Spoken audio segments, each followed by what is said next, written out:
Bonsoir tout le monde. On espère que vous Bonsoir. allez bien. Bonsoir Gwenola qui est avec nous. Heu, Bonsoir.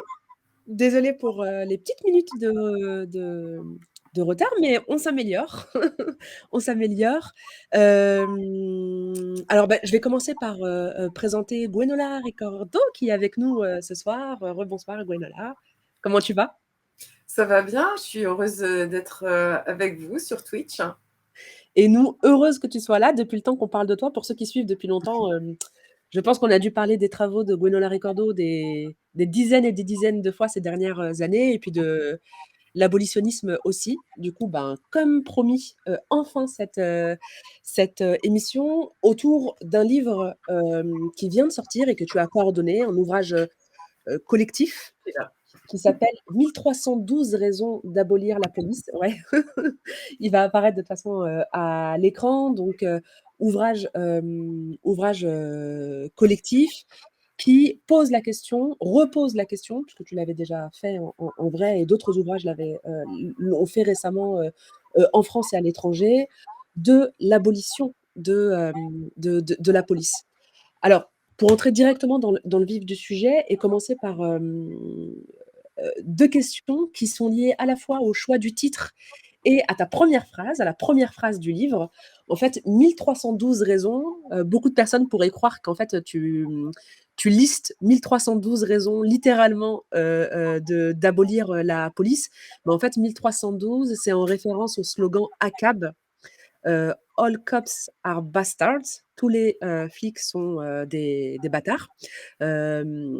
Qui, comme tu l'expliques dès l'introduction de ton livre, a l'avantage d'évacuer la thèse selon laquelle les policiers seraient des brebis galeuses, quoi. Donc, redire que tous les flics sont X ou Y, Z, c'est insister sur la dimension collective de la critique en fait qu'on porte contre l'institution policière. Donc, ça, c'est ma première question. Tu aurais interrogé sur ça et le sens de tous les flics. Et la deuxième, c'est tu commences le livre en disant je déteste la police. Et tu expliques alors que c'est pas du tout une question sentimentale, mais que c'est une position politique. On déteste la police. On rappelle que ce sont tous les policiers qui sont en cause. Est-ce que tu peux nous en dire un mot? Oui, alors c'est vrai que c'était important, pour moi, même si c'est un ouvrage, collectif et que, les contributeurs, les contributrices se rejoignent sur le projet abolitionniste et les réflexions autour de l'abolition de la police. C'était quand même important pour moi de, mettre, heu, cette perspective politique là, très très clairement dès l'introduction. On y reviendra, peut-être, hein, mais, parler, seulement d'abolition de la police, c'est pas forcément un projet émancipateur. On peut imaginer des formes d'abolition de la police ou même d'abolition de la prison qui ne seraient pas synonymes d'un progrès social, mais liées par exemple à des formes de rationalité économique. Du coup, de partir de cette idée que ce qu'on propose dans ce livre, c'est une critique de la police en tant qu'institution. Et donc, que l'on fait la critique du discours que l'on entend très souvent, qui est le discours selon lequel le problème de la police, ce sont certains policiers. Hein, et c'est un discours extrêmement banal quand on y réfléchit, hein, et que c'est donc ce discours qui est celui des brebis galeuses. Alors en anglais, on parle plutôt de pommes pourries, mais d'ailleurs les francophones d'Amérique du Nord, et notamment au Québec, ils ont cette expression-là, ils parlent de pommes pourries. Mais du coup, pour nous, abolitionnistes, hein, c'est faire rupture avec ce discours-là, dire que le problème, c'est pas certains policiers, mais c'est bien le problème est bien celui de la police.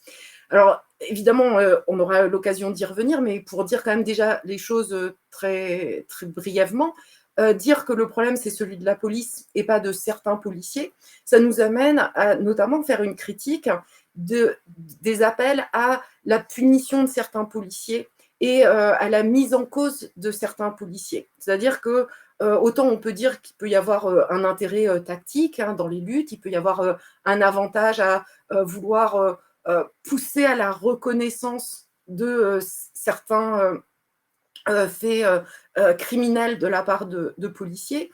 Mais nous, quand même, d'un point de vue abolitionniste, ce que nous disons, c'est que le problème, c'est pas un Derek Chauvin, hein, vous savez, celui qui a été condamné pour comme principal responsable du meurtre de George Floyd. Le problème, c'est pas un Derek Chauvin, c'est plutôt en fait l'existence de la police, hein, d'où par exemple le slogan abolitionniste états-unien qui est de dire tous les policiers sont des Derek Chauvin.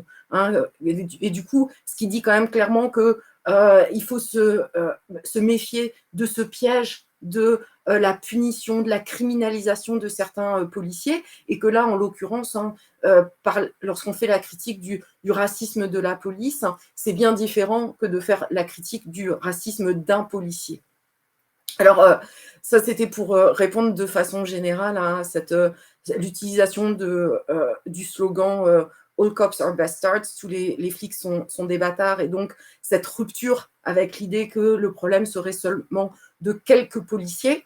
Je tiens quand même à dire que, parce que ça me tient à cœur, que quand même l'utilisation du mot bâtard à titre d'insulte, c'est évidemment éminemment sexiste. Et que, bon, voilà, si le slogan a cet inconvénient-là, même s'il a l'avantage après de ne pas tomber dans le discours réformiste des bons et des mauvais policiers. Alors, tu me posais la question de cette première phrase et de la ligne que je tire au début du livre, qui est de dire, voilà, non seulement à titre personnel, je déteste la police, mais dans un second temps, qu'il ne s'agit pas simplement de goût ou d'une aversion personnelle, mais qu'il s'agit d'une position politique. Et c'est vrai que ça fait écho à l'utilisation même du slogan ACAB dans le titre, qui est finalement de dire là un projet qui est de passer d'une détestation de la police qui est relativement partagée, hein, c'est-à-dire beaucoup de gens détestent la police du fait de leur expérience, de ce que la police fait à leur vie. Mais pour moi et pour les abolitionnistes, il s'agit de politiser cette détestation, de dire que cette détestation, elle n'est pas simplement le fruit d'une expérience, hein, elle l'est en grande partie, mais pas seulement, mais que, en fait, au-delà de la détestation, il y a une position politique qui assume une conflictualité, qui assume un antagonisme, qui dit que, en fait, la police ne peut pas être dans le camp des luttes progressistes, que lorsqu'on est dans le camp des luttes progressistes, on a forcément la police comme ennemie. Alors là aussi, hein, cette rhétorique, ces expressions-là, elles viennent, enfin, c'est pas des expressions qui m'appartiennent totalement, puisque je m'inscris dans un champ qui est celui de l'abolitionnisme pénal, de l'abolition de la police. Je suis, comme tu l'as dit, hein, il y a d'autres livres qui existent en langue française sur cette question-là. Je pense au livre publié chez Divergence, Défaire la police, au livre publié par le collectif Matsuda aux éditions Niette, qui s'appelle Abolir la police et qui revient plus spécifiquement sur les luttes pour l'abolition de la police aux États-Unis. Mais il y a aussi en langue anglaise et puis écrit en Amérique du Nord et plus particulièrement aux États-Unis, beaucoup de livres, à commencer par le livre, en tout cas, qui, moi, me semble extrêmement fondateur dans ces réflexions-là, qui est le livre de Christian Williams, qui s'appelle Nos ennemis en bleu, et qui, du coup, voilà, une sorte d'étape enfin, en tout cas, marque une étape dans l'avancée des critiques radicales de la police, hein, en disant bien hein, qu'il faut penser la police comme un ennemi, et du coup, on ne peut pas s'arrêter juste à une critique de la police, mais il faut bien penser à la destruction de notre ennemi. Je pense que des fois, il faut m'arrêter parce que sinon, je vais faire des discours. Mais non, mais c'était très intéressant et puis ça permet déjà d'aborder de toute façon des choses sur lesquelles on reviendra. Tu disais, oui, la critique de la police n'est pas suffisante. Effectivement, là, on constate, notamment ces dernières années, qu'il y a quand même une progression dans la critique de la police. Je pense qu'on est de plus en plus nombreux à s'accorder sur le fait que la police est violente, que la violence même peut-être parfois est inhérente à la police, qu'elle cible de manière privilégiée certaines parties de la population, etc. Mais malgré tout, même s'il y a une progression de la critique, tu sens quand même qu'il reste une forme d'attachement à la police, ou en tout cas une incapacité à penser au-delà de la réforme. Et toi, dans le livre, alors je dis toi, mais je rappelle que c'est un ouvrage, je coordonne un ouvrage collectif, et c'est hyper intéressant parce qu'il y a plein d'articles hein, écrits, alors avec une perspective qui est nord-américaine, beaucoup d'auteurs des États-Unis et du Canada, mais qui apportent des perspectives autochtones, des Premières Nations, de militants noirs, de militants handis, sur la question de la santé mentale, etc., etc. Et vous posez tous un constat qui est celui de l'illusion des réformes. Vous dites, et c'est ma question, c'est ça sert à rien de se dire qu'il faut réformer la police en visant plus de diversité sein de la police, plus de formation, plus de moyens, la police de proximité, etc. Ça ne réglera pas le problème de fond et ça ne réglera pas la fonction première de la police, qui est celle finalement de protéger l'État. Donc pour toi, c'est clair, impossible de réformer la police? Oui, alors, en fait, avant de répondre vraiment à cette question-là, parce que, bon, tu l'as dit, très bien, la façon dont, il y a un positionnement collectif dans le livre, mais il y a aussi des différences et ça me tenait aussi à cœur de, voilà, de faire entendre des voix et des analyses qui, voilà, se recoupent pas toujours parfaitement, pour dire aussi que, l'abolitionnisme est traversé par des discussions, par des débats. C'est pas quelque chose de monolithique. C'est pas quelque chose, voilà, je sais pas, une boîte à outils et un prêt-à-penser. Mais ça tire aussi beaucoup de questions sur l'institution, même si évidemment il y a tout un fond commun, et notamment l'idée que la police, mais d'ailleurs comme la prison, ce ne sont pas des institutions réformables et que tout ça est illusoire. Mais je voulais juste faire une petite parenthèse parce que, alors, voilà, j'habite en Californie. Ces derniers jours ont été très marqués par à la fois la douleur et tout le scandale autour du meurtre de Tyre Nichols. Et je pense que vous avez déjà fait un space qui évoquait cette question-là. En fait, la question euh, du fait que les auteurs de son meurtre sont principalement des policiers noirs. On est en train de voir qu'il y a aussi des policiers blancs, sans doute impliqués dans ce meurtre. Et d'un point de vue, enfin, juste peut-être en termes de sensibilité d'abolitionniste, il y a toujours une tristesse à voir que, en fait, ce que l'on disait enfin, se concrétise et qu'on a encore un exemple, en fait, du fait que la question, ça n'a jamais été celle de la diversité de la police. Lorsqu'on parle du racisme de la police, qui s'est jamais agi de tel ou tel policier, qui s'est jamais agi, en fait, enfin, en tout cas, qu'on ne pouvait pas en finir avec la violence de la police en simplement ayant plus de policiers issus des minorités raciales, en formant davantage les policiers à leurs biais raciaux. Tout ça est évidemment illusoire. Et il y a aussi, enfin, en tout cas, je trouve beaucoup de tristesse d'un point de vue abolitionniste, à voir que pour certaines personnes, ça va être maintenant, en fait, une sorte d'appel à la réalité, en fait, voilà, de comment leur croyance qu'une meilleure police, qu'une police plus diverse aurait été une meilleure police, et aujourd'hui, ils sont confrontés au fait que, bah non, en fait, c'est pas le cas. Mais ce qui est aussi extrêmement triste et un appel à, voilà, à lutter encore davantage, c'est qu'on voit que même s'il y a eu, il y a la manière dont la réalité nous démontre que le problème de la police, c'est pas son manque de diversité, mais on voit quand même que la rhétorique réformiste est repartie pour un tour.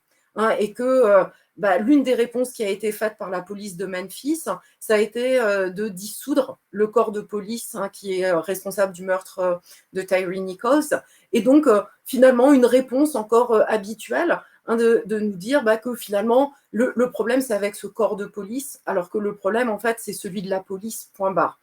Donc, voilà, on est à nouveau dans ce cycle médiatique, politique, extrêmement bien connu, qui ne fait que nous enfoncer, en fait, dans cette croyance qu'il pourrait y avoir une police réformable et qu'il suffirait de trouver la bonne réforme. Mais en fait, quand on regarde l'histoire, enfin voilà, je ne sais même pas jusqu'où il faudrait remonter, mais voilà, même à l'échelle de ma propre existence et de ma propre attention à la question de la police ou du système pénal, j'ai toujours vécu sous cette rhétorique-là, hein, d'un appel sans cesse à la réforme. Alors, d'un point de vue abolitionniste, si on dit qu'on ne croit pas aux réformes, on peut expliquer ça à plusieurs niveaux. On peut l'expliquer d'abord d'une façon très pragmatique, qui est en écho à ce que je viens de dire, que les réformes, en fait, ne fonctionnent pas. Hein, que les réformes, alors il y a même certains auteurs comme Alex Vitalet qui, voilà, en analysant la mise en place des réformes classiquement proposées, disent qu'en fait, ces réformes ont même parfois des effets contre-productifs. Donc, par exemple, de résulter en un recours accru à la violence par les policiers. Alors, voilà, on peut dire ça. On peut dire aussi que très souvent, les réformes vont plus dans le sens d'un accroissement des budgets de la police, qu'ils vont parfois aussi dans le sens d'une banalisation de l'utilisation de certaines technologies. Bref, que les réformes contribuent à légitimer l'institution policière, qu'elles contribuent à augmenter sa force, que ce soit en termes de budget, de moyens, d'outils mis à sa disposition. Donc ça, c'est d'un point de vue pragmatique, hein, de dire ces réformes, enfin toutes les réformes qui sont proposées ne changent rien, ne changent rien à la réalité des nuisances que crée l'existence de la police. Elles ont même tendance à accentuer ces nuisances. Et puis, on peut prendre cette question, hein, de la réforme de la police en un sens peut-être plus de l'ordre des principes ou de la réflexion générale, qui est de dire que, en fait, si on réfléchit à ce à quoi sert la police, quelle est sa fonction, en fait, ça ne peut pas être réformé. Que la police, en fait, elle est là c'est le bras armé de l'État, qu'elle sert à maintenir un système qui est essentiellement inégalitaire, qui est le système capitalisme, le racisme structurel, le patriarcat, et qu'en ce sens, il est totalement illusoire de penser une police qui pourrait être différente, qui pourrait être une police antiraciste, une police féministe, et que, en fait, si on comprend et si on analyse ce à quoi sert la police, on voit bien qu'il y a quelque chose d'antinomique qui s'oppose à l'idée même de sa réforme. C'est ça, ça fait le lien, c'est la question que j'allais un peu te poser, c'est quand alors avant même de rentrer sur, qu'est-ce que ça veut dire exactement, abolir, la police, quand les gens, entendent ça, quand ils entendent le terme, abolir, abolition, il y a tout de suite, une inquiétude, énorme qui s'empare d'eux, et qui entraîne des réactions du type: «Mais mon Dieu, mais ça va être, l'anarchie, le chaos, comment allons-nous vivre, sans police?» Et ça repose sur, une idée collective qui est un mythe, partagé, que la police est extrêmement utile dans nos vies, en fait, et qu'elle sert vraiment, qu'elle nous sert déjà, dans tous les sens du terme, qu'elle nous est utile et qu'elle est là à notre service et qu'elle nous protège. Ça, c'est quelque chose que, toi et les auteurs, du livre démontaient. La police ne nous protège pas, elle ne nous sert pas, ou en tout cas, elle ne nous protège pas tous et elle ne Oui. nous sert pas tous de la même manière. C'est surtout ça. Oui, je pense que c'est toujours important de questionner qui est ce nous.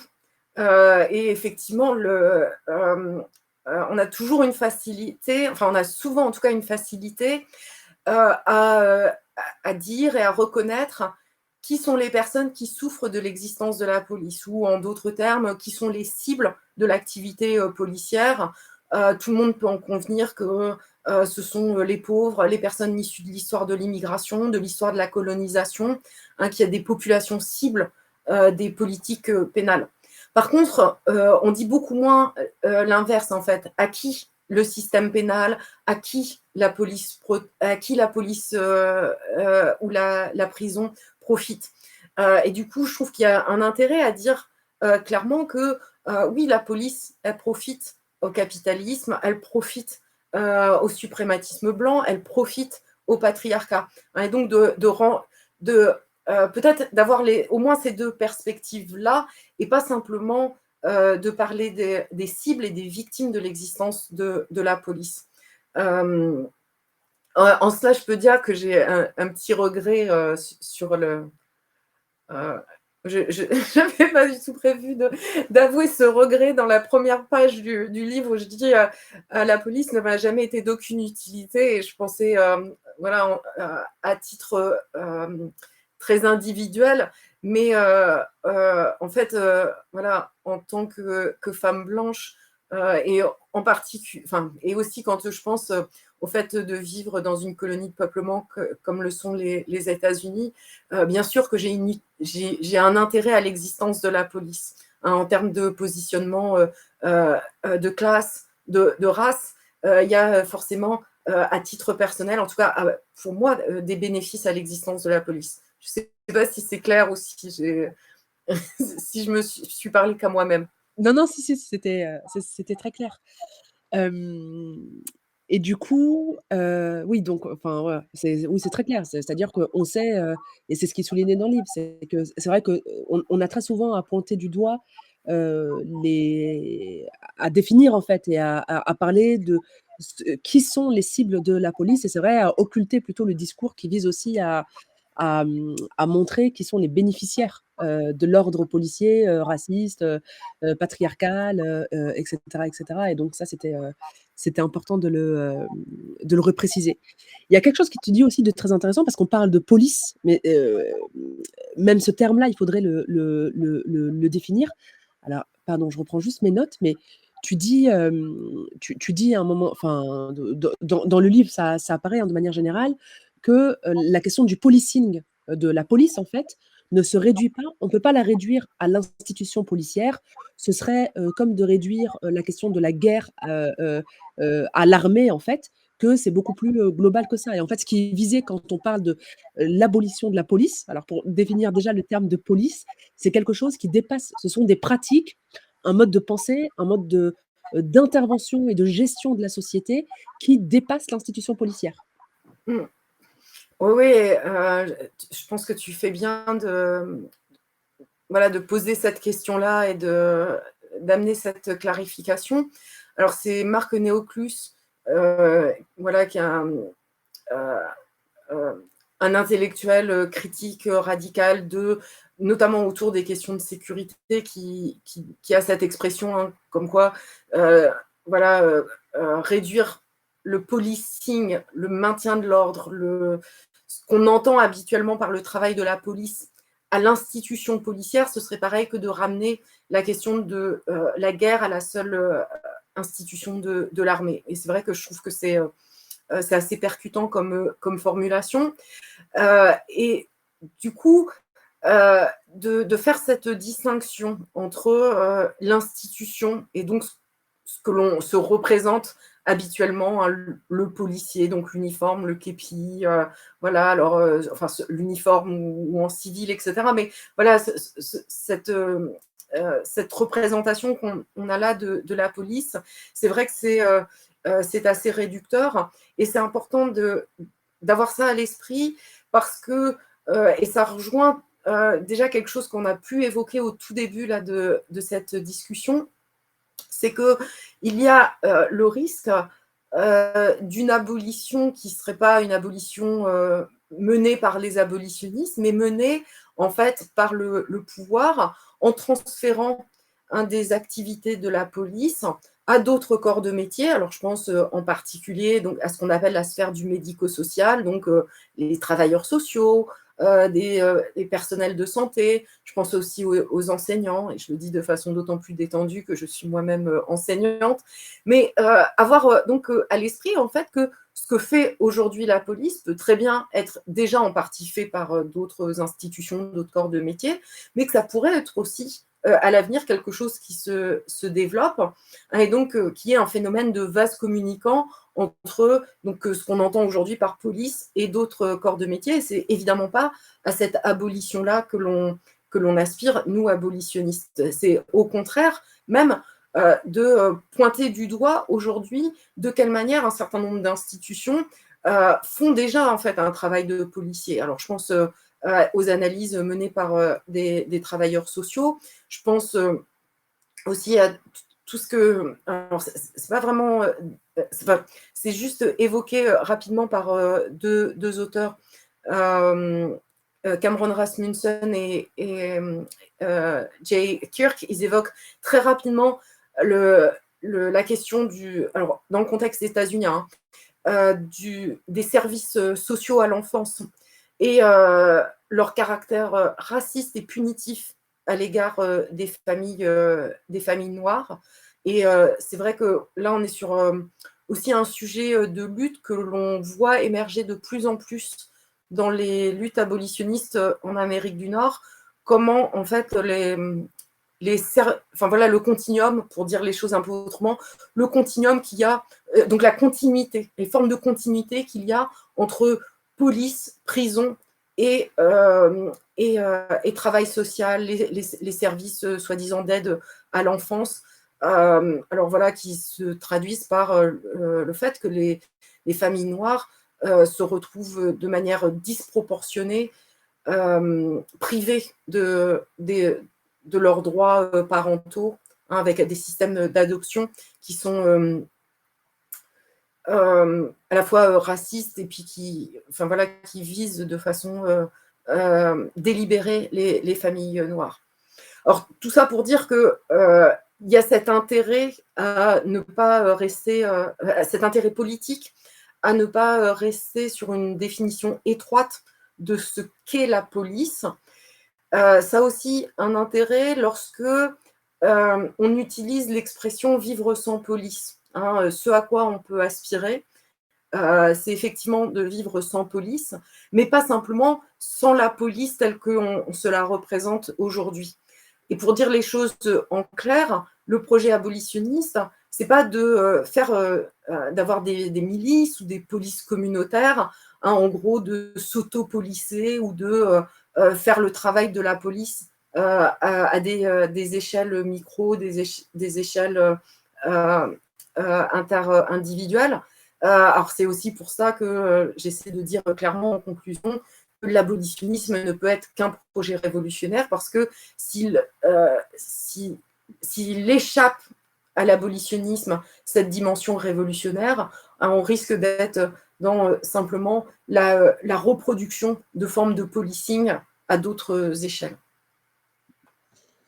Oui, et puis c'est ça qui est intéressant aussi dans la manière dont c'est posé dans l'ouvrage, c'est qu'on se rend bien compte que on ne peut pas poser la question de l'abolition de la police sans poser la question finalement de l'abolition du capitalisme et de l'impérialisme de manière générale. Il y a un très bon article sur la question de l'abolition des frontières, sur la question de l'abolition de l'ordre psychiatrique, etc., etc. Donc, on comprend bien que toutes ces choses-là sont liées. Et je parlais de ça, mais il y a aussi la question de là, c'est sur la police, mais on comprend bien aussi le lien avec la prison. Et en fait, c'est le système pénal de manière générale. C'est difficile de penser la police sans penser justice et prison ensemble, quoi. Oui, alors peut-être pour les gens qui nous écoutent et pour qui ce ne serait pas forcément très clair, juste d'un point de vue de définition, lorsqu'on parle du système pénal, on parle du système qui est celui de l'État de définir comment certains actes sont des délits ou des crimes et que ces actes-là doivent être punis. Et donc, c'est ça qu'on appelle le droit pénal. C'est le droit qui définit donc ce qu'on appelle des infractions et donc la manière dont l'État va y répondre. Et donc le système pénal, c'est le système donc, qui est réglé par le droit pénal, et en particulier en France, ce qu'on appelle le code de procédure pénale, qui peut avoir d'autres noms dans d'autres pays. On va parler de code criminel, par exemple, ou de code de procédure criminelle. En tout cas, voilà, c'est les termes qui sont utilisés. Et donc, ce droit pénal, il est mis en œuvre par différentes institutions, et les plus importantes, ce sont les tribunaux. L'une des manières dont les infractions sont punies, c'est par des peines d'incarcération, d'où l'importance de l'institution carcérale, de la prison, parmi les institutions pénales.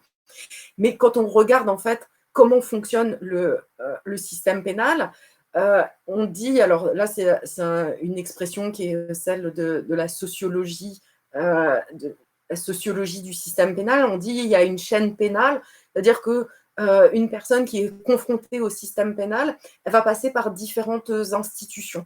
Et la première institution à laquelle elle est généralement confrontée, c'est l'institution de la police. Hein. Donc c'est la police, l'arrestation, éventuellement la garde à vue, et puis ensuite les tribunaux, et puis ensuite éventuellement l'institution carcérale. Donc là, c'est d'un point de vue des réflexions académiques, universitaires, hein, on représente à la fois le système pénal comme tout un champ d'institutions, mais aussi comme un processus. Et un processus d'ailleurs qui ressemble plutôt à un entonnoir. Vous pouvez voir toute la masse des auteurs, des personnes qui commettent des délits et des crimes, et vous savez qu'il n'y en a qu'une toute petite partie qui va intéresser la police, c'est-à-dire que voilà, il y a la plupart des délits et des crimes ne sont pas connus de la police pour diverses raisons, commencer par le fait que les gens ne portent pas forcément plainte, que ce qui est défini comme un crime ou un délit, c'est pas quelque chose qui forcément fait préjudice aux individus. Là, je parle par exemple du trafic de stupéfiants. Hein, si vous me vendez un produit qui est illégal, mais je ne vais pas considérer ça comme un préjudice. Et donc, il y a, voilà, à part si la police a une action proactive, à aller surveiller certains lieux, etc., voilà, il n'y a aucun préjudice. Hein, on s'est plutôt rendu service l'un et l'autre. Bon, bref, il y a cette masse des auteurs. Il y a une masse beaucoup plus petite qui est celle des auteurs de délits et de crimes connus par la police et le système pénal. Et puis, il y a encore une proportion plus petite, c'est celle des personnes qui vont être poursuivies, et puis ensuite, celles qui sont condamnées. Et puis, il y a aussi, à la toute fin, celles qui sont incarcérées. Et cette idée-là d'un entonnoir, d'une chaîne pénale, elle a un intérêt parmi d'autres, mais qui est de dire que, et ça tombe assez sous le sens, que les personnes qui arrivent là au bout du processus ne sont pas du tout représentatives de celles là qu'on décrivait au tout début, donc de la masse des auteurs de délits et de crimes. Et que, évidemment, il y a à chaque étape donc, de ce qu'on appelle la chaîne pénale des effets de discrimination, de surreprésentation. Alors, c'est notamment en termes de race, mais il y a aussi en termes de genre. On voit que les femmes ont tendance aussi à disparaître tout au long de cet entonnoir-là. Donc, voilà, cette façon d'expliquer très, très brièvement le système pénal, ce qu'on entend par le système pénal, dit quand même que si on pense la police, on pense cette première étape de la chaîne pénale, hein, ce début de l'entonnoir. Et donc, remettre en cause le système pénal, ça inclut forcément de remettre en cause la police. Ouais. Merci beaucoup, Gwendola. Et alors, maintenant, la question sur l'abolition. Qu'est-ce que ça veut dire concrètement, abolir la police? Alors, il y a plusieurs façons de réfléchir à l'abolition de la police. Et il y a, avant de décrire des stratégies possibles, peut-être quand même un commentaire général à faire, qui est que l'idée d'abolir la police, l'idée de vivre sans police, et ce n'est pas exactement la même chose. Hein. Vivre sans police, abolir la police, on ne désigne pas exactement la même chose, mais en tout cas, les abolitionnistes n'en ont pas le monopole. Et pour expliciter cette phrase-là un petit peu mieux, il faut dire que l'abolitionnisme, c'est un mouvement politique, c'est des luttes politiques, c'est aussi tout un champ de réflexion, et donc du côté du monde universitaire, du monde académique, qui existe depuis, on peut dire, le milieu des années 70, et qui donc fait que certaines luttes et certaines réflexions se revendiquent comme abolitionnistes, et donc, par là même, s'inscrivent dans un champ de lutte, un champ de réflexion. Hein, de la même façon que il y a eu à un moment donné dans l'histoire des luttes politiques, l'histoire des idées, des femmes pour se penser féministes et se revendiquer de l'étiquette féministe. Mais en fait, quand on dit ça, on dit aussi que c'est pas que revendiquer une identité politique ne veut pas dire que toutes les luttes qui ne s'en revendiquent pas ne peuvent pas contribuer d'une certaine manière à l'avancée de ces luttes-là. Pour dire les choses peut-être autrement, il y a des luttes, à mon sens, il y a des luttes qui, sans se dire abolitionnistes, contribuent en fait à l'avancée d'une critique radicale et à l'avancée sur le chemin en fait de l'abolition. Hein, est-ce que c'est clair ou non, c'est pas Oui, clair. si, Bon, c'est très clair. On bon. demande dans le... Enfin, il n'y a pas de remarque dans le chat, donc je suppose que c'est très clair. Bon, d'accord. Alors, ça veut dire aussi qu'il y a eu, avant que des gens se disent, et des luttes se disent abolitionnistes, à la fois donc des luttes et des réflexions qui pensaient déjà le fait de vivre sans police ou d'abolir la police. En fait, quand on dit ça, on peut désigner beaucoup de différentes choses. D'abord, il y a évidemment toutes les formes de société qui vivent sans police et qui n'ont pas attendu les abolitionnistes. Hein. Voilà, ils vivent leur vie sans police, sans organisation étatique, avec voilà, son bras armé qui est la police. Et donc, il y a toute cette histoire-là des formes de vie sans police. Et puis, il y a évidemment toute l'histoire des mouvements révolutionnaires qui, de fait, enfin, soit du fait de leur réflexion politique, soit par la pratique de la lutte révolutionnaire, se sont confrontés à la question de la police et l'ont pensée de manière radicale jusqu'à penser son abolition. Alors, à mon sens, quand on parle d'abolition de la police et quand on pense aux luttes abolitionnistes aux États-Unis, il est impossible de ne pas évoquer l'héritage des Black Panthers, à la fois en termes d'analyse et aussi en termes de réflexion stratégique. Parce qu'il y a chez les Black Panthers déjà très clairement un refus de distinguer, par exemple, l'armée de la police. Hein, ils disent très clairement la police est une force d'occupation des ghettos noirs, qu'il n'y a pas de différence de nature entre le policier dans le ghetto noir et le soldat états-unien qui fait la guerre au peuple vietnamien.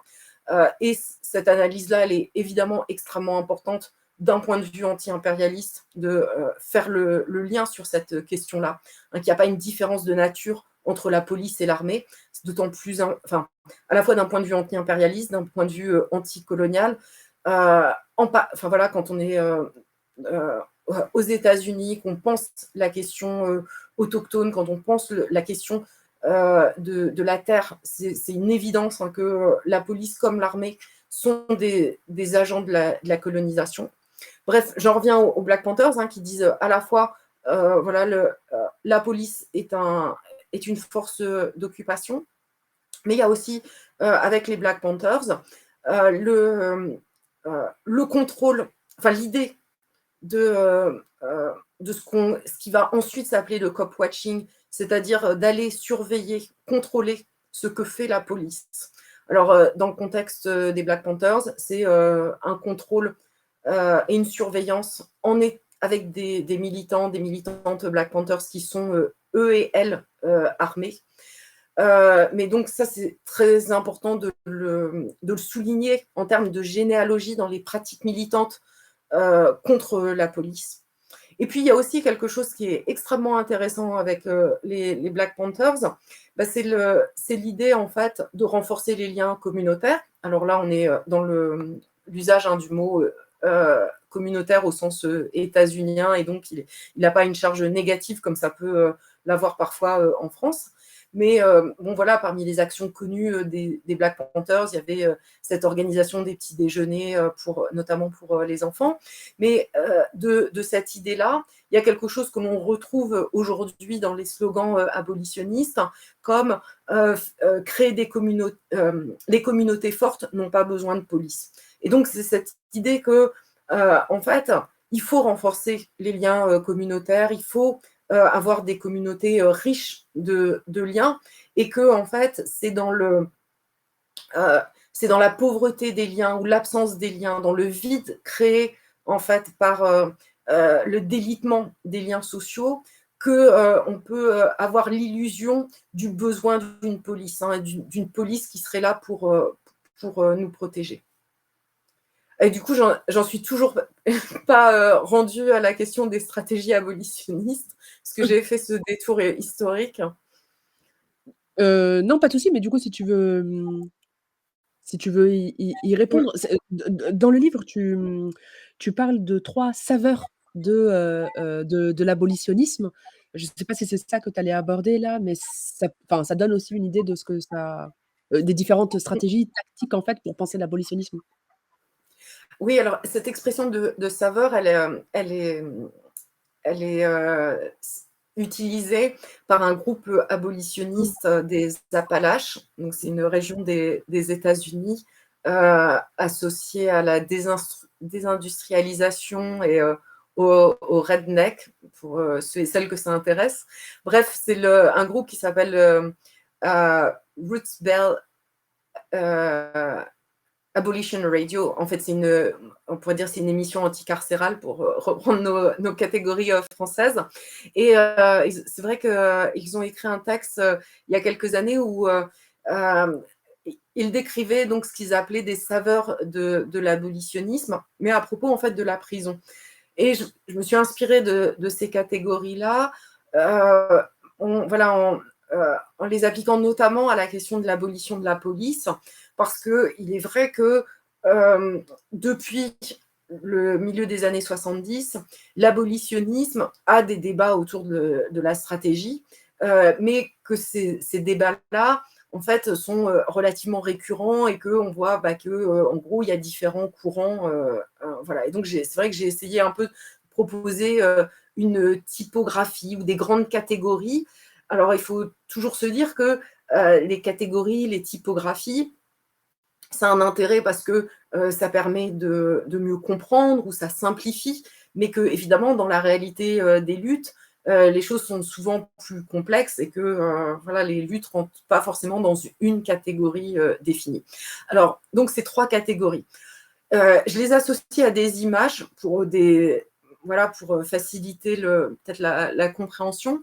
Il y a une première image, c'est celle de la voiture de police qui brûle. Donc, c'est l'image de la confrontation directe, hein, d'assumer totalement la conflictualité. On peut dire que c'est une stratégie de type insurrectionnaliste. Voilà, en tout cas, c'est une des stratégies qu'il y a parmi les abolitionnistes. Autre stratégie, et du coup, elle apparaît, je ne sais pas si vous voyez dans la déco chez moi, ici. Bon. Je m'en rends compte en parlant. Voilà. C'est une petite voiture de police qui brûle. Je ne sais pas si la qualité, la définition de l'image est suffisamment bonne pour les gens qui nous suivent sur Twitch.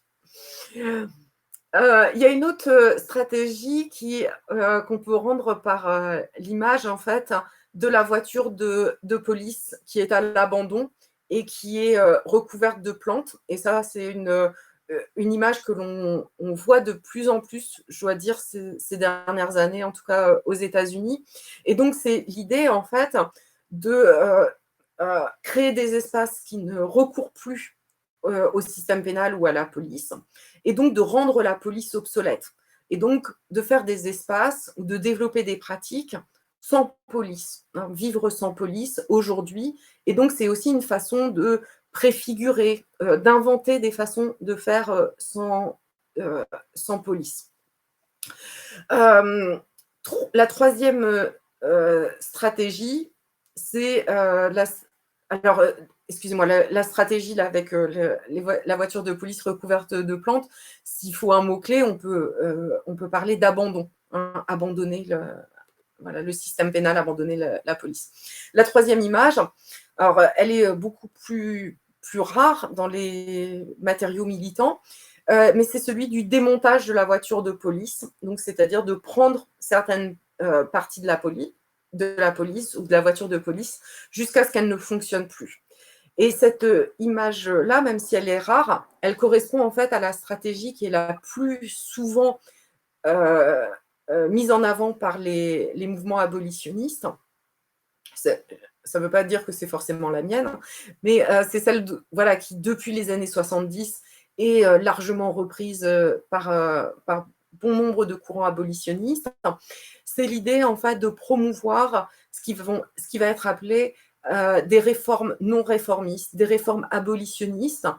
Tout cela, alors voilà, ne vient pas de nulle part, hein, pour ceux et celles qui s'intéressent aux idées abolitionnistes. Ben, il faut savoir que ça vient d'un des grands précurseurs des réflexions, pas simplement précurseurs, en fait, voilà, des premiers grands abolitionnistes, hein, qui est Niels Christie, qui parle de réformes positives et de réformes négatives.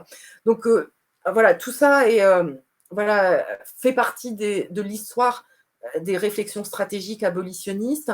Et donc cette idée qu'on pourrait, en fait, en partant, hein, de réformes qui affaiblissent la police ou le système pénal, avancer vers la voie de l'abolition.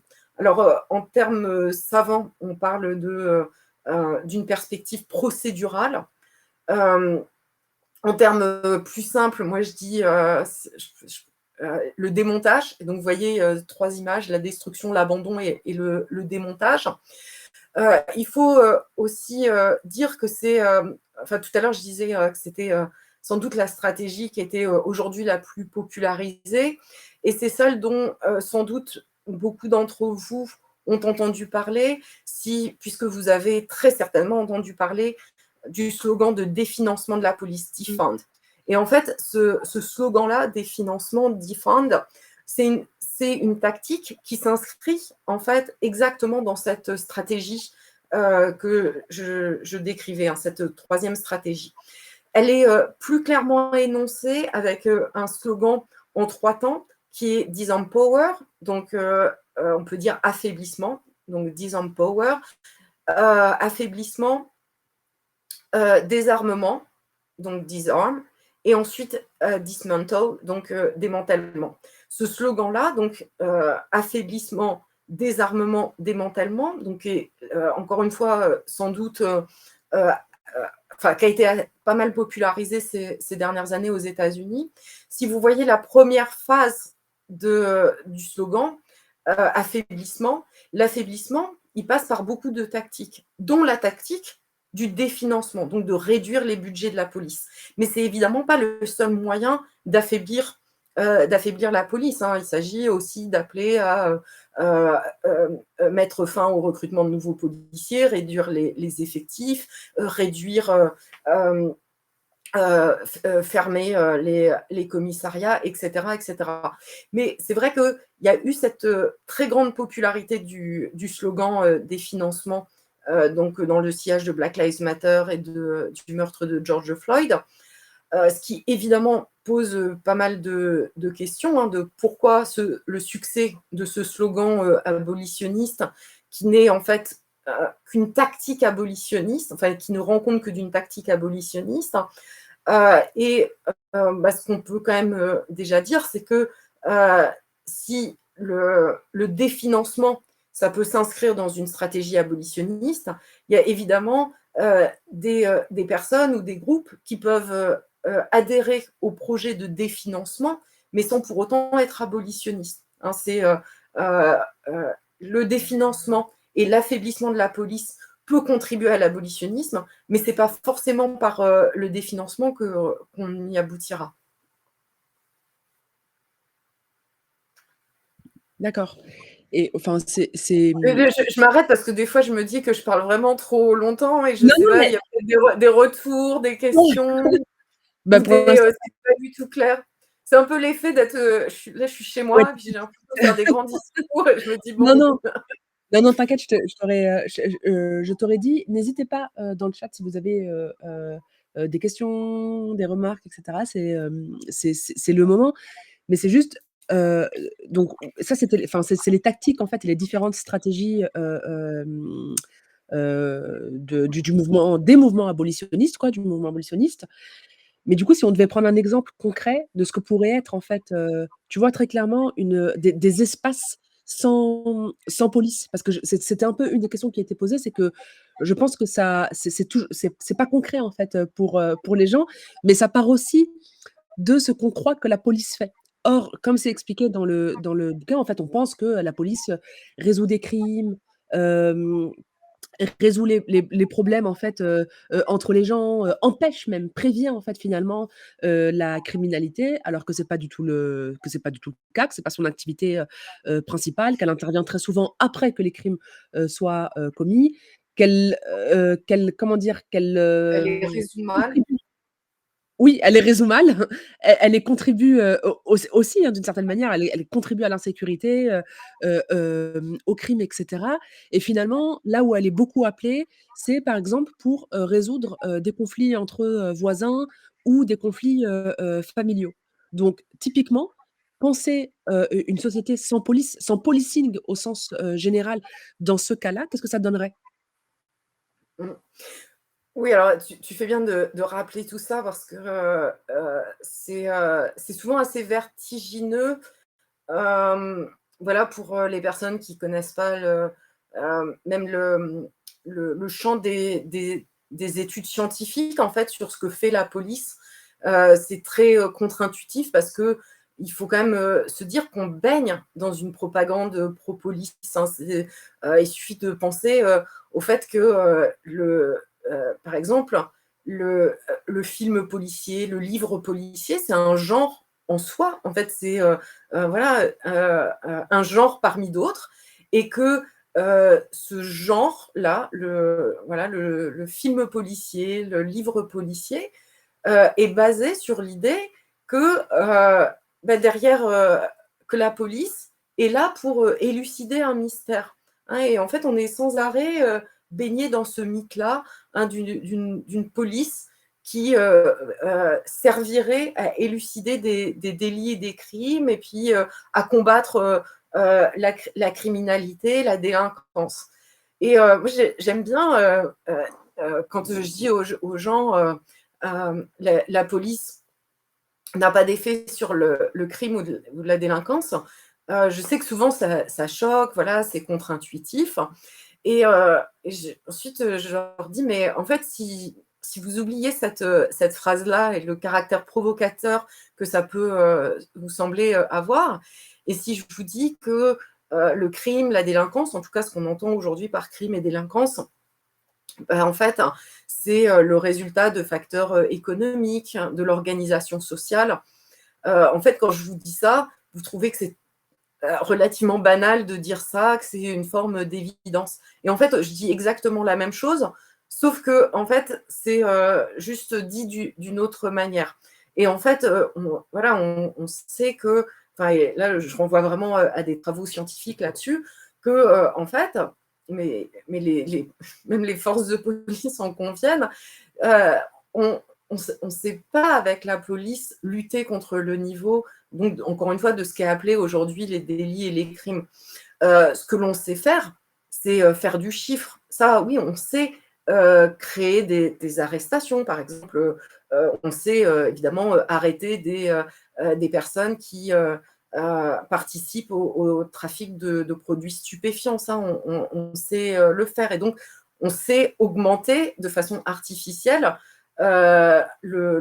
voilà, les délits et les crimes autour des produits stupéfiants. Mais par contre, s'il s'agit vraiment, en fait, par exemple, de lutter contre les violences faites aux femmes, lutter contre le racisme, lutter contre même enfin, les violences interpersonnelles, bah, on sait que en fait, ça ne va pas passer par l'activité policière. On va peut-être parler d'accès à l'accès au logement, l'accès à des conditions de vie dignes. Alors, je ne suis pas en train de dire que les pauvres sont plus des auteurs de violences à caractère sexuel ou auteurs de violences domestiques. Par contre, ce que je dis, c'est que ça peut être un facteur enfin, voilà, qui contribue, hein, la réalité matérielle à la fois des auteurs et des victimes, hein, d'être dans des conditions qui ne permettent pas d'échapper aux violences, hein. On parle de ressources au sens large. Et donc, d'un point de vue abolitionniste, d'un point de vue des propositions, il ne s'agit pas d'être en faveur de milices individuelles ou d'une simple autodéfense et de se faire justice, mais ou plutôt de penser aux conditions matérielles de la vie en société qui, aujourd'hui, créent énormément de violences, hein. Contrairement à ce que... Enfin, souvent, voilà, les gens disent ah, mais vivre sans police, ce serait extrêmement violent, ce serait le chaos, c'est ce que tu évoquais tout à l'heure. En fait, le chaos, il est maintenant. On est aujourd'hui dans une société qui est extrêmement cruelle, extrêmement inégalitaire, extrêmement violente. Et donc, être abolitionniste, c'est de dire, mais en fait, cette violence qui est cette violence-là, si on veut vraiment y répondre, c'est pas en fait en y répondant par la police, en y répondant par la punition.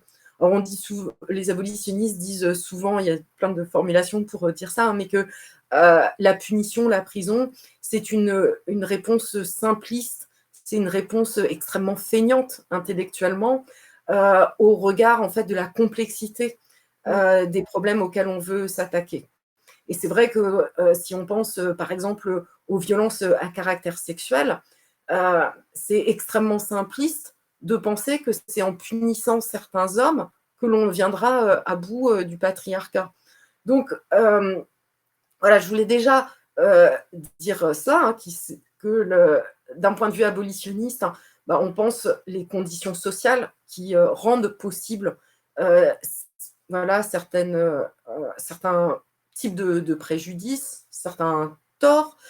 Il est important aussi de souligner que, à l'inverse de cette image d'une page blanche, de cette image d'un vide qu'il y aurait sans police, qu'il y a non seulement à l'échelle de l'humanité, mais aussi à l'échelle individuelle, beaucoup de connaissances et d'expériences de faire sans le système pénal.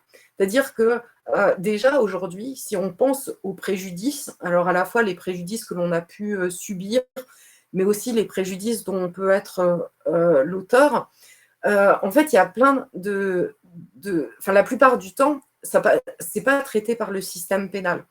Et il faut aussi se dire que c'est particulièrement vrai lorsque ces préjudices et ces torts sont le fait, alors, soit en tant qu'auteur, soit en tant que victime, de personnes qui nous sont particulièrement chères. C'est-à-dire qu'on a d'autant plus de facilité de recourir à la punition, de recourir à la police, au système pénal, lorsque ce sont des personnes auxquelles voilà, on n'a pas de lien avec elles. Hein, si je me fais voler ma bicyclette ou si je me fais taper par quelqu'un dans la rue, par des inconnus, le coût moral, hein, d'appeler la police ou que ces personnes soient condamnées, il est relativement faible. Par contre, si c'est quelqu'un qui m'est cher, si c'est un ami, quelqu'un de ma famille, un camarade, une camarade, bah, là, je vais sans doute penser que cette personne, elle vaut mieux que simplement cet acte-là et que notre lien aussi vaut plus que ça. Alors, je ne suis pas en train de dire qu'on fait forcément mieux que ce que fait le système pénal. Hein, des fois, en se passant du système pénal, on fait aussi de la merde. Parfois, on fait simplement reproduire ce que fait le système pénal, parfois même de le reproduire sous ses pires aspects. Mais ce que je veux dire par là, c'est qu'on a des aspirations à faire mieux. On voit, enfin, il y a quand même assez largement partagé l'intuition que le système pénal n'est pas la solution. Et donc, ça, c'était pour dire encore d'une autre manière que davantage que la peur du vide, d'une page blanche, il faut se dire en fait qu'il y a des expériences, il y a des connaissances, que l'attention à l'autre, et notamment l'attention que l'on a aux personnes qui nous sont chères, c'est porteur d'une imagination abolitionniste, en tout cas de ce que nous, abolitionnistes, entendons par l'imagination et cette idée que il nous reste certes des choses à inventer, mais que c'est pas une seule page blanche. Et puis, s'il s'agit de répondre peut-être plus concrètement de ce que serait une vie sans police, je pense qu'il faut d'abord essayer d'avoir une forme d'optimisme dans le sens où une société plus égalitaire devrait être normalement une société avec moins de préjudices, de torts tels qu'on les connaît aujourd'hui, mais que ça n'enlèvera pas totalement cette question des préjudices et des torts, hein, qu'il n'y a pas de vie en société sans ce que nous, sociologues, appelons des déviances, des actes qui portent préjudice aux uns et aux autres. Et donc, il y aura toujours la nécessité de s'organiser pour répondre à ces déviances. Alors, une fois que l'on a dit ça, en fait, c'est quand même une question épineuse, hein, de se dire, peut-on vraiment fonctionner sans forme de coercition, sans une forme de contrôle social qui est quand même un caractère coercitif. Je dois dire que je laisse pour ma part cette question assez ouverte parce que c'est pour moi une question qui est plutôt de l'ordre de l'anthropologie. L'anthropologie aurait tendance à nous dire que, alors certes, il n'existe pas de société sans forme de contrôle social, mais il y aurait aussi la difficulté, non, les anthropologues, de ce que je comprends du champ de l'anthropologie, disent qu'on n'a pas d'exemple de sociétés qui vivent sans forme de coercition. Et donc, il y a pour moi cette difficulté-là sur laquelle on se heurte de peut-on penser vraiment une société sans forme de coercition mais une fois qu'on a dit ça, on peut quand même imaginer des formes de coercition qui soient sans commune mesure avec la coercition telle qu'on la connaît aujourd'hui, telle qu'elle est pratiquée par la police. Et je pense que l'étape d'après, mais qui est en tout cas en dehors de mon champ d'expertise et de connaissances, c'est d'aller voir du côté des formes de vie sans police, hein, de la manière dont des sociétés vivent sans police et des expérimentations politiques qu'il y a de ce côté-là. Mais c'était pour moi voilà, un autre objet que je laisse à la fois à d'autres, avec quand même une mise en garde qui est liée en fait aussi à une forme d'autocritique de l'abolitionnisme pénal, parce qu'il y a eu beaucoup de mobilisation par les abolitionnistes de sociétés autochtones, de sociétés alors autochtones d'Amérique du Nord, d'Australie, d'Océanie, beaucoup donc d'inspiration tirée de ces sociétés-là. Et il y a vraiment un risque d'instrumentalisation, de fétichisation de ces sociétés-là. Et j'en appelle à vraiment beaucoup de prudence lorsqu'on mobilise ces exemples-là. Parce que je pense que d'un point de vue abolitionniste, on a une responsabilité si on se positionne aussi d'un point de vue décolonial, c'est-à-dire que il y a eu avec la colonisation des effets évidemment dévastateurs sur ces sociétés-là, que le système pénal, la prison ont été des outils de la colonisation. Et s'il s'agit aujourd'hui d'avancer vers l'abolition du système pénal, il ne s'agirait pas en fait que ces sociétés-là se retrouvent en fait prisonnières de formes d'instrumentalisation, de formes de convocation à être finalement une partie de la réponse à un problème qui leur a été fait et dont, voilà, je ne sais pas si c'est clair. Oui, enfin, en tout cas, ça l'est, Elle est pour toi? ça l'est pour moi parce que j'ai lu le livre et je vois les exemples auxquels tu fais référence. Par exemple, il y a, un texte de alors je vais retrouver les auteurs, c'est de Freelands, Free People, Ouais. justement qui parle de cette approche en fait, autochtone de, la justice, et du rapport aux autres et cetera. Donc j'ai notamment, noté que alors c'est un des passages qui explique que chez de nombreux peuples autochtones, le droit consacre une façon de vivre fondée sur l'interdépendance de l'ensemble de la création, la responsabilité et l'obligation commune d'entretenir de bonnes relations avec autrui. Et ça justifie aussi une certaine approche, du droit, de la justice, enfin voilà, du rapport à la justice, à la «sanction» entre guillemets, et cetera et cetera. Et c'est de ça dont tu parlais, c'est-à-dire que oui, ça c'est vrai, on l'a vu, dans plein de mouvements et notamment en France, qui, vont parler par exemple de l'exemple calédonien, du pardon, de l'approche, voilà, de la justice transformative et cetera. Et toi, tu alertes sur les risques de tokenisation, c'est-à-dire, Mmh. d'utilisation en fait de ces cultures, mais qui seraient complètement diluées, Mmh. enfin voilà, retournées contre elles-mêmes, et cetera, quoi. Oui, alors après, je pense qu'il y a plusieurs, mots qui peuvent rendre ça, hein, tokenisation. Je pense aussi à des formes de folklorisation Mmh. et j'y pense notamment parce que, enfin, voilà, c'est quelque chose aussi d'assez, réel dans le contexte, nord-américain, en fait, de voir comment, heu ces cultures et ces personnes peuvent être, oui, réduits à une forme de folklore. Et c'est vrai que j'ai, un peu cette, réaction épidermique, en fait, dans des contextes qui ne sont pas des contextes dans lesquels il y a des personnes, autochtones ou des personnes qui parlent de leur culture, heu, où, voilà, je trouve qu'on peut quand même faire beaucoup mieux que cela. En gros, dans les réflexions, enfin, dans les discussions abolitionnistes, plutôt que de dire: «Ah ben oui, mais bon, les Amérindiens ou les Kanaks» ou je sais, enfin voilà, heu, pour moi, il y a quelque chose qui est, hem, en tout cas, je le dis aussi en tant que blanche, bah, en fait, on a répandu, de par le monde ce système, mortifère colonial, de la prison, de la police. Voilà, c'est peut-être je vais peut-être être un peu vulgaire, mais c'est peut-être à nous d'abord de nettoyer notre merde avant d'aller, solliciter, mobiliser, les personnes qui ont été, victimes de cette, colonisation. Mmh.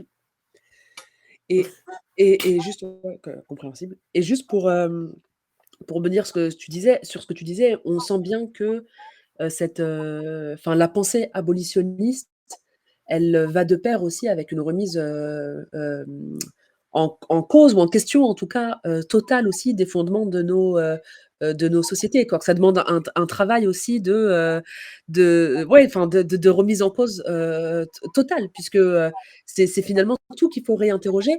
Et ça va de pair avec, dans ta conclusion, tu parles alors à la fois des mouvements, progressistes, qu'il faut, défliquer, et de la nécessité de tuer le flic dans nos têtes, en fait. Tu reprends là un slogan, des mouvements abolitionnistes.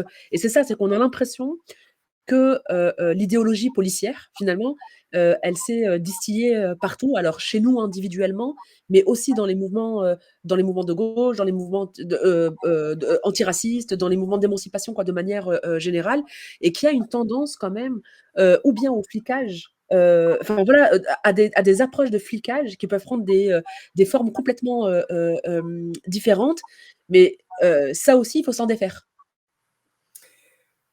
Oui et alors, bon, c'est vrai que je fais, notamment une critique, du féminisme sous cet angle-là et voilà, faudrait, vraiment, à mon sens, approfondir ces réflexions-là.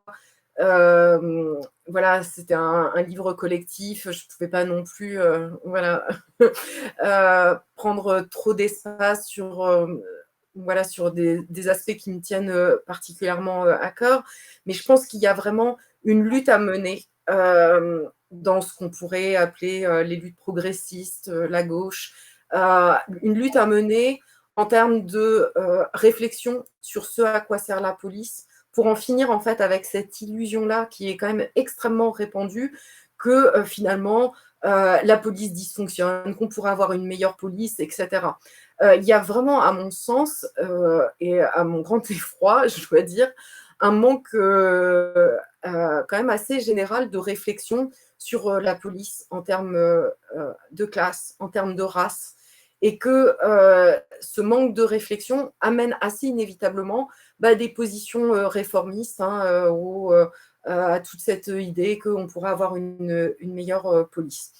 Alors, je tiens aussi à dire que même si cette idée, hein, de tuer le flic en soi, défliquer les luttes, etc., c'est des choses importantes pour ne pas faire un...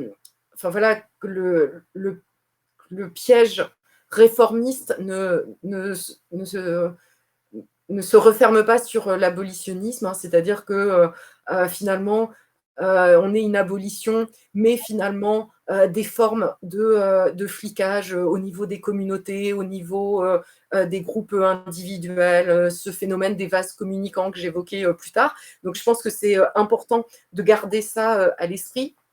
Mais je tiens quand même aussi à dire qu'il ne faut pas, en tout cas à mon sens, il ne faudrait pas faire de l'abolitionnisme une forme de développement personnel, quelque chose qui serait enfin, voilà, dans la longue liste Oui, des cases à cocher pour être un bon ou une bonne militante, hein, et donc que ça passerait par voilà, je coche la case abolitionniste et donc je suis voilà, comment, débarrassée de mes penchants punitifs, etc.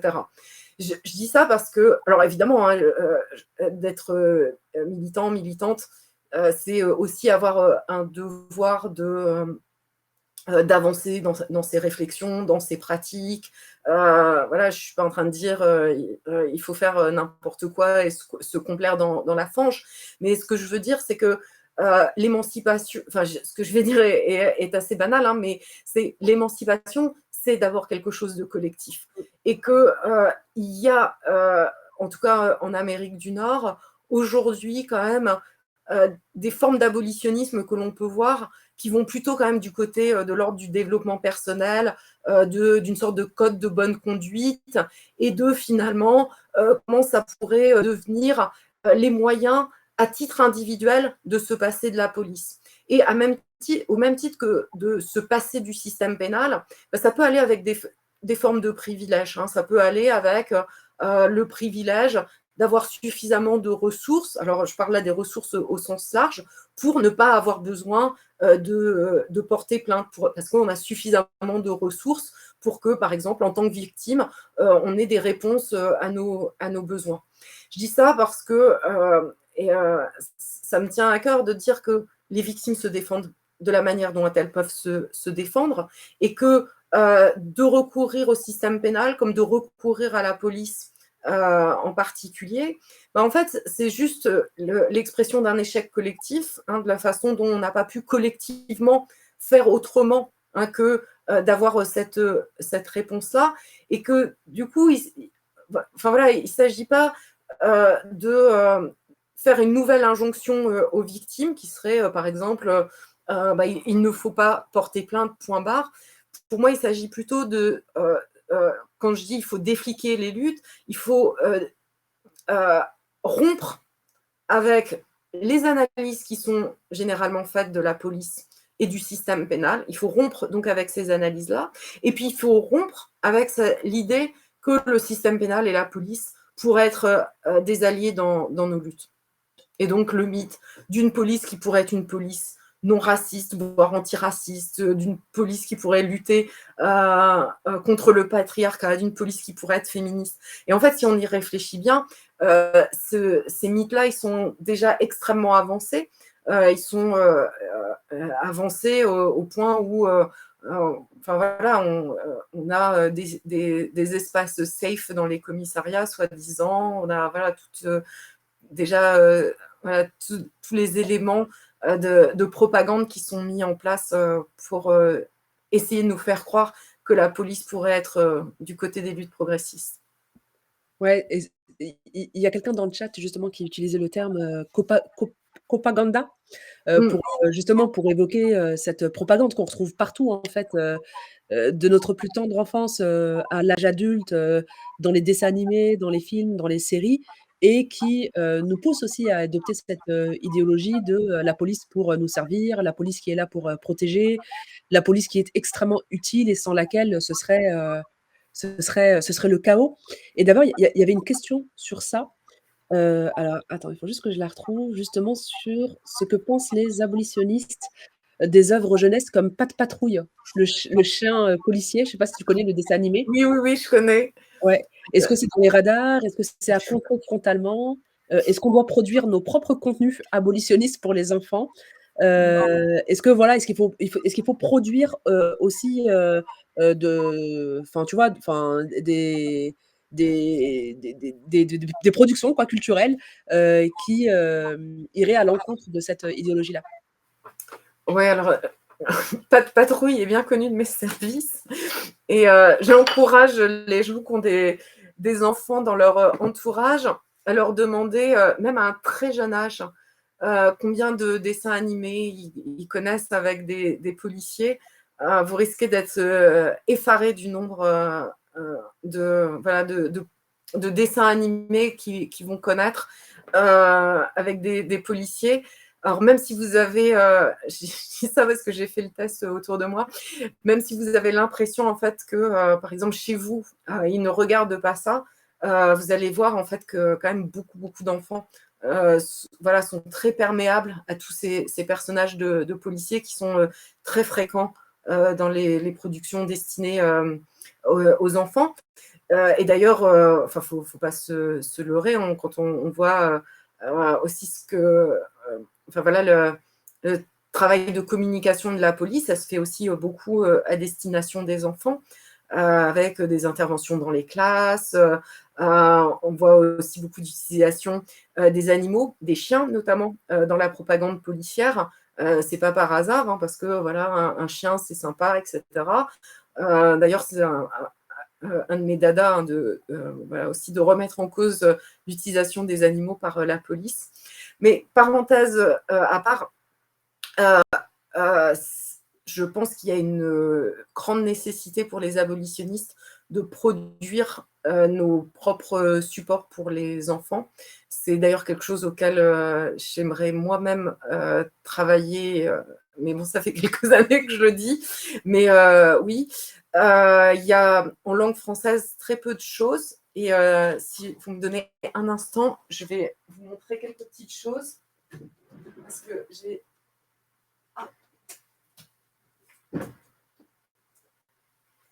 je Ah trop bien! j'ai tout le, bon, non, alors ça, c'est pas pour les enfants, mais c'est très drôle. Bon, bref. Alors, en anglais, il y a pas mal de choses qui peuvent être, assez intéressantes, mais en fait, ce qui existe plus, c'est, des choses heu, sur la prison. Donc il y a par exemple, bon ça c'est en anglais, c'est, une abolitionniste très, célèbre qui s'appelle Mariam Kaba qui a fait ça. Donc ça c'est un super, bouquin. Alors c'est pas, heu, ça dit pas le projet abolitionniste, mais quand même, il y a beaucoup de choses, voilà, qui peuvent être, très intéressantes dit aux enfants. Elle a aussi, créé celui-là. Mmh. Après, j'essaie de réfléchir sur la police. En France, on a vraiment très, très peu de choses dans la littérature pour enfants. Oui, on a un Max et Lily en prison. Bon, il y a quelques petites choses qui sont bien, mais voilà, c'est de regarder si je pense à quelque chose qui est plus. Celui que j'aime beaucoup en français, si vous avez l'occasion, Les Jours Noisettes. D'accord. Voilà. Mais c'est vrai que j'essaie de repenser s'il y a quelque chose de particulier. Celui-là, il est très bien aussi. Enfin, un petit. Voilà. Ça, c'est en anglais. En OK. français, celui-là m'avait beaucoup plu. Mais c'est vrai que, tous ceux que j'ai en sur la police sont plutôt des trucs de propagande policière, en fait. Donc oui, il faut créer nos propres récits. Bon, bah, c'est noté et on note aussi que tu prévois de le faire? Ça te Oui, permettra mais bon, je suis pas forcément la personne la mieux placée, ou il peut y avoir, enfin, ou si vous voulez, on peut faire des choses collectives, vous pouvez me contacter. ouais, bon ça le l'appel est lancé. Je sais que tu as plus que enfin voilà, on avait prévu de pas trop tarder. Il y a peut-être juste Mmh. une dernière question, si ça te va? Oui, oui, oui. Ouais. Alors il y a Beloved Yema qui demandait alors parmi les tâches de la police, il y a quand même l'enquête qui est censée établir des faits. Est-ce que vous pensez qu'il faut aussi confier ces missions à d'autres corps de la société? Si oui, lesquels? Mmh.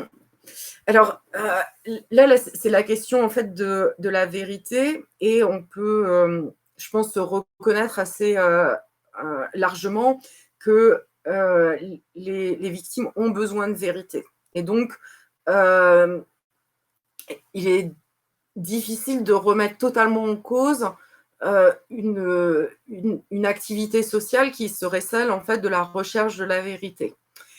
Alors, il y a par exemple Vitale, Alex Vitale, lui prône dans l'immédiat, donc à court terme, déjà d'avoir des laboratoires de police scientifique qui aient une forme d'indépendance par rapport à la police. Donc là, on est aussi dans le contexte états-unien, mais en gros, qui est aussi une forme de contrôle citoyen des laboratoires de police scientifique. Il faut dire que aux États-Unis, ils sont quand même très largement impliqué dans des scandales sans nom, en fait, voilà, qui impliqué dans des condamnations de personnes innocentes. Après, quand même, cette question de l'enquête, elle pose des problèmes, dans le sens où, d'un point de vue abolitionniste, hein, j'entends, dans le sens où on peut quand même se dire que le côté technique des enquêtes, par exemple l'utilisation, je sais pas, de l'ADN, etc., c'est difficile de le concevoir sans aucune forme de professionnalisation. Et donc, euh, difficile d'imaginer d'avoir des enquêtes sans qu'il y ait des personnes qui soient euh, voilà, qui se professionnalisent, qui soient experts de cela. Et donc là, on voit bien que là, si on met la main dans la professionnalisation, euh, comment on va continuer à penser un monde sans police? Ça pose aussi la question de l'usage de certaines technologies, euh, et de se dire qu'il faudrait peut-être aussi avoir un débat sur l'intérêt, en fait, de certaines technologies. Est-ce qu'on a vraiment besoin de l'ADN, ou dans quelle mesure on pourrait avoir besoin de l'ADN? Est-ce qu'il n'y aurait pas besoin, en fait, même déjà de limiter l'utilisation de l'ADN? Alors, voilà, ça pose ce genre de questions-là. Euh, pour moi, la question, en fait, de l'enquête, mais aussi la question de l'assistance à des personnes en danger, mais aussi à des animaux en danger d'ailleurs, auxquels la police contribue parfois. C'est une parfois de ces activités. Ça pose quand même cette question de la professionnalisation, et c'est pour moi une des questions les plus difficiles, parce que de la même façon, hein, si on pense comment on prête assistance à des personnes, comment faire cela sans forme de professionnalisation. Alors à cela, on peut aussi dire, bah, par exemple, l'assistance en mer en France, c'est quelque chose qui n'est pas professionnalisé. Et pourtant, c'est des personnes voilà, qui le font très bien, avec un grand niveau d'expertise. Et donc, ça pourrait être un exemple, un bon exemple, en fait, de la manière dont on peut assurer des missions d'assistance aux personnes sans pour autant se professionnaliser. Mais voilà, honnêtement, je pense qu'on est là sur des questions quand même qui sont difficiles aujourd'hui à vraiment d'y répondre. Merci beaucoup. Du coup, je pense que la réponse est reçue. Il y a quelqu'un qui répondait, appréhensive, anémone, qui disait: «Bonsoir, il y a un super article sur ces questions dans Cops in Culture: The Police and Prisons in Our Picture Books», mais c'est en anglais. Et il y a OK. aussi, Walk Kindergarten, qui est sur Insta et qui fait un super travail abolitionniste pour les petits, pour travailler Ah bah, l'imaginaire. merci. Il faudrait que j'aille sur le chat alors Ouais, de bah, je vais t'envoyer je note les références et je t'enverrai le commentaire comme ça tu le sauras, voilà donc merci beaucoup super. pour avoir mis des commentaires et peut-être juste une dernière question comme ça pour conclure, on c'est quoi les perspectives là pour la suite, pour les mouvements abolitionnistes? On sent que ça progresse un peu, en tout cas en termes de pensée, en France. Il y a des choses qui bougent malgré tout, voilà, aussi aux États-Unis et au Canada, où est-ce qu'on en est? Où est-ce qu'on va? Qu'est-ce qu'il faut faire? Voilà. Mmh. Bon alors la réponse elle est évidemment pas la même selon les espaces, géographiques. Moi j'ai toujours, enfin voilà, une plus qu'une réticence à donner des conseils, pour les luttes qui sont menées en France vu que voilà, ça fait, 5 ans que j'ai 5 ans maintenant que j'habite aux États-Unis donc voilà, ce serait un peu indélicat de ma part. Après ce dont, je peux me réjouir en tout cas, pour la France, c'est, de voir, davantage de réflexion, des espaces comme, ce soir, ouverts. Voilà, moi si j'ai publié ce livre et aussi, d'autres, avant, bah, c'est parce que, je veux contribuer à l'avancée des réflexions et que je pense que, les luttes, elles sont plus enfin voilà, elles peuvent être aussi aidées par des outils théoriques, la connaissance d'expériences dans d'autres espaces géographiques. Donc moi, c'est ce à quoi j'espère contribuer.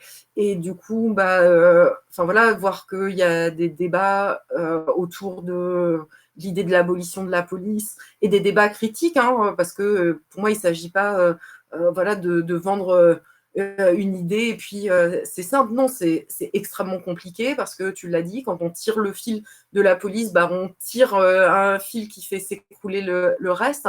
Et bah, si c'était simple, les abolitionnistes, ils auraient gagné depuis longtemps. Non, voilà, on est sur voilà, une perspective révolutionnaire. Donc voilà, les questions stratégiques, elles sont des questions compliquées. Mais en tout cas, le fait d'avoir ce genre de discussion, c'est forcément positif. Après, pour moi, je le dis souvent, mais un livre, c'est qu'un livre. Après, il va falloir voir ce que, sur le terrain des luttes, de quelle manière voilà, les luttes peuvent continuer d'avancer.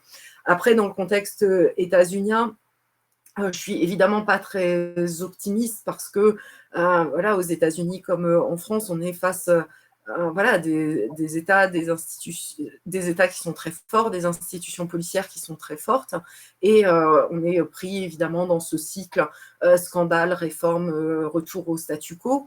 Et donc tout cela, à mon sens, voilà, est on est à nouveau dans ce cycle-là, suite au meurtre de Tyre Nichols. En Californie, on est aussi dans un cycle de scandale autour du meurtre d'un homme amputé des 2 jambes, qui était en fauteuil roulant, qui a été tué par balle par des policiers.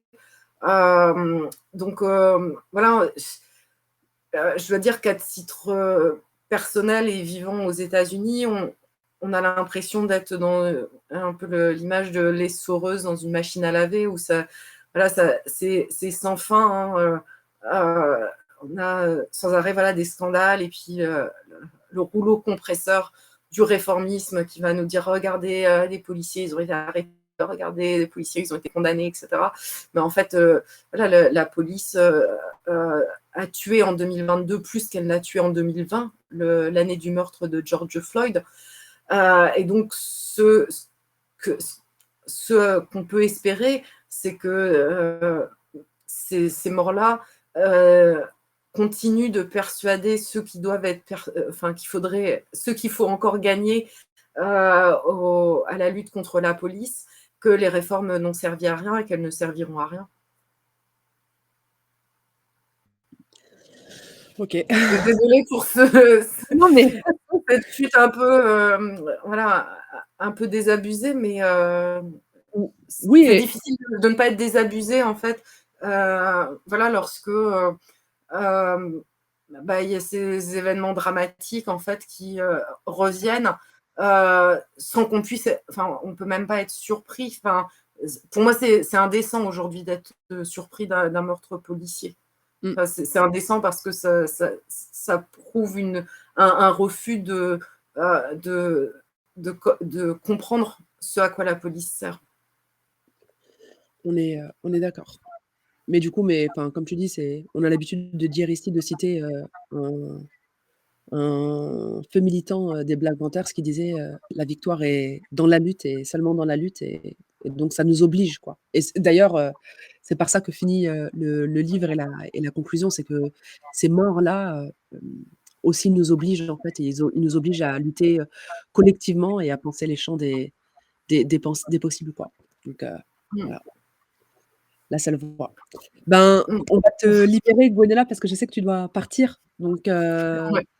un grand merci à toi. Je vais t'envoyer les références et voilà et mais on reste avec le chat pour ceux qui veulent, rester et lire. Je lirai un extrait aussi de l'ouvrage. On va le remettre, à l'écran et on vous recommande vivement de vous le procurer, en fait et voilà, pour, découvrir un peu, ces auteurs, sur l'abolitionnisme. Merci infiniment, Gwenola, d'avoir été, avec nous. Bah, Heu, merci à tout le monde et puis c'est vrai que moi aussi j'avais prévu de lire des extraits, mais bon, je suis une grande bavarde et du coup, non, voilà, j'ai monopolisé la parole. aucun problème. Je vais le faire pour toi et Ça marche. Merci beaucoup. merci beaucoup, Gonella. À très bientôt. Au revoir.